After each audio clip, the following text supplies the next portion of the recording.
Comedy Store tonight, it's a Comedy Store special with one of Australia's finest comedians. It's Adam Hills.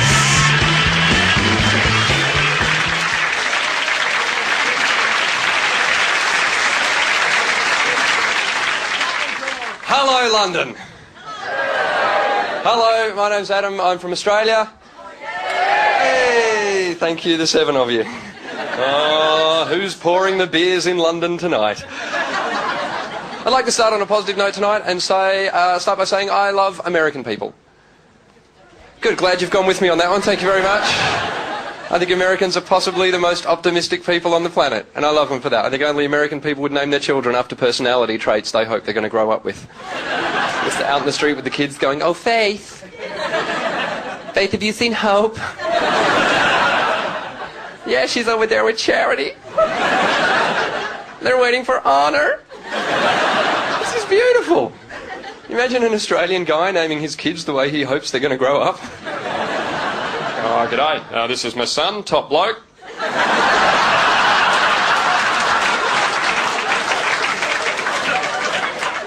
There's my other son, opening batsman. There's my daughter, big tits." I think only America could have given us an Olympic female swimmer last Olympics by the name of Misty Hyman. If your last name's Hyman, don't call your child an adjective. Parents must have been at the birth just going, "Well, our last name's Hyman, what should we call our daughter?" "I don't know, how about Misty?" "Won't that be kind of embarrassing?" "Well, her brother Rusty doesn't seem to mind."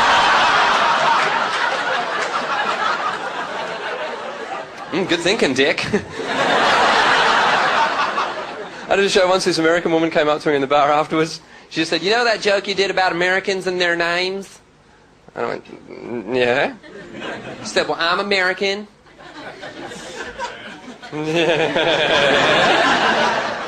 Yeah. She said, "And I'm diabetic." Right. "My name's Candy."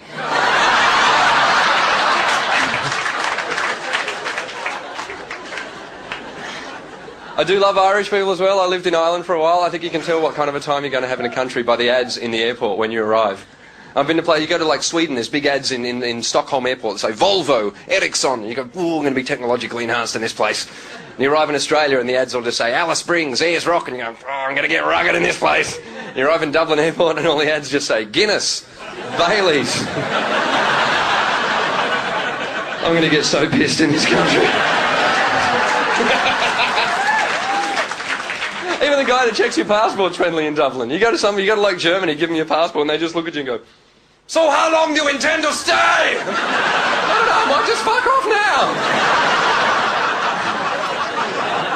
now." You get to London as an Aussie, and they're like, "When are you leaving?" First time in Dublin, I gave the guy my passport, he just looked at it and went, "So how long are you staying with us?" I thought I was going to move in with him and his wife.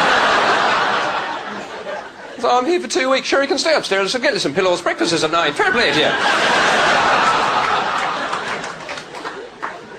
And there's a pub in Dublin airport, and a big old Irish pub serving pints of Guinness at 10 o'clock in the morning. And I've seen pubs in airports around the world. They tend not to faze me. But in Dublin, I just got the feeling that the pub was there first. And I was told you're not in Ireland until you drink a pint of Guinness. But you're not really in Ireland until you wake up the morning after drinking one too many Guinnesses. Yeah. There's a laugh of recognition down the front already. And you do the big black Guinness poo. My first night in Dublin, I had 14 pints of Guinness. Next morning, my poo wasn't just black, it took 2.5 minutes to come out and had white foam on the top.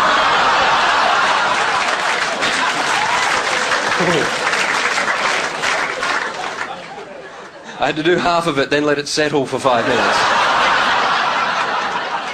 Where are the Australians here again? Yeah, a few of you were, and in fact, this is for everyone. Were we a little sad at the death of the crocodile hunter? Yeah. Was anyone in any way surprised at the way in which he died? Pretty well, yeah, the fact that it was a stingray, yeah. It's not fair. Wait, how else did you expect he was going to go? You know, what? A croc. Yeah, okay, it was one of those two. It was never going to be at the end of a particularly taxing maths equation, though, was it? I was in Ireland. I was in an Irish pub, and Irish people were coming up to me out of the blue going, excuse me, they're hearing my accents, excuse me, are you Australian? I was going, yes, I am. We're sorry to hear about your man now. And I was going, I don't know what you're talking about, but I don't want to be rude, so I went, thank you very much. And they said, at least he died doing what he loved. And I thought, oh my God, Shane Warne died sending a text message. He was a beautiful icon of Australia, even though no Australian spoke like that. You know what I mean? If you go to Australia, you'll not see a guy beside a river with a croc in his hand going, I've got the baby right here, but the dad's only a few metres away. If he comes any closer, I'm in big trouble. And yet, you could only have that in an Aussie accent. You couldn't have a Geordie crocodile hunter. Couldn't have a big bloke from Newcastle going, I've got the baby right here.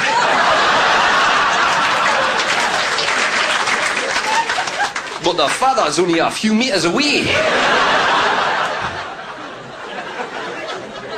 If he comes any closer, I'll fucking twat him. You know, the first time I saw the crocodile hunter, it wasn't in Australia, it was here. I was in England. I was with a group of English people, and I was the only Aussie in the room, so I was the only person laughing. Because he's standing in front of the camera, like 20 yards behind him was a goanna, which is a big lizard on top of an escarpment, right? He called it a cliff, but I knew it was an escarpment. He looked at the camera and he went, now the goanna's got incredible eyesight. He can see me from up to 100 yards away. So I'm going to avoid eye contact